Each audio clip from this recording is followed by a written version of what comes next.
Hello everyone, I'm your longtime friend Shuki. Welcome to my transparent technology space.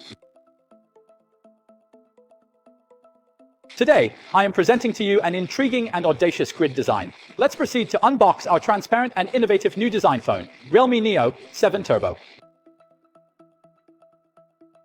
When we get a new phone, the first thing we usually check out is the back, right? Let's look at this phone. The transparent back panel reveals the internal structure of the phone.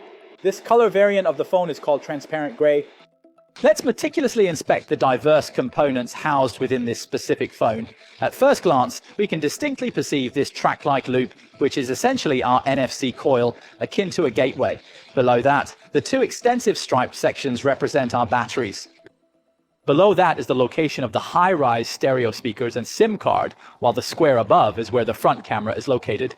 Here is the infrared remote control, and this large one is our fast charging symbol. We position the phone towards the light source.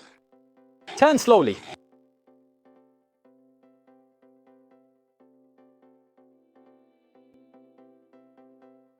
Besides its high aesthetic appeal, the Realme Neo 7 Turbo is a powerful, compact device. It's equipped with the strong Dimensity 9400 billion chip.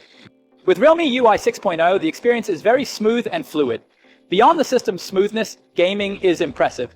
The Neo 7 Turbo now has the GT Performance Engine 2.0, our own gaming network booster, and a 144 Hz refresh rate. The 1.5K display will surely elevate your gaming experience. For battery life, we've included a 7200 mAh large battery paired with 100W fast charging. Charging for 5 minutes lets you play Honor of Kings for almost 80 minutes, or talk on the phone for nearly 8 hours. With a full charge, you can game at 120 frames per second with the highest graphics settings for nearly 7 hours, or talk for 40 hours. For experience, we've added features like the X-axis linear motor, among others. Overall, the Neo 7 Turbo excels in both looks and performance. This is the phone you want. Head to the comments and it's yours.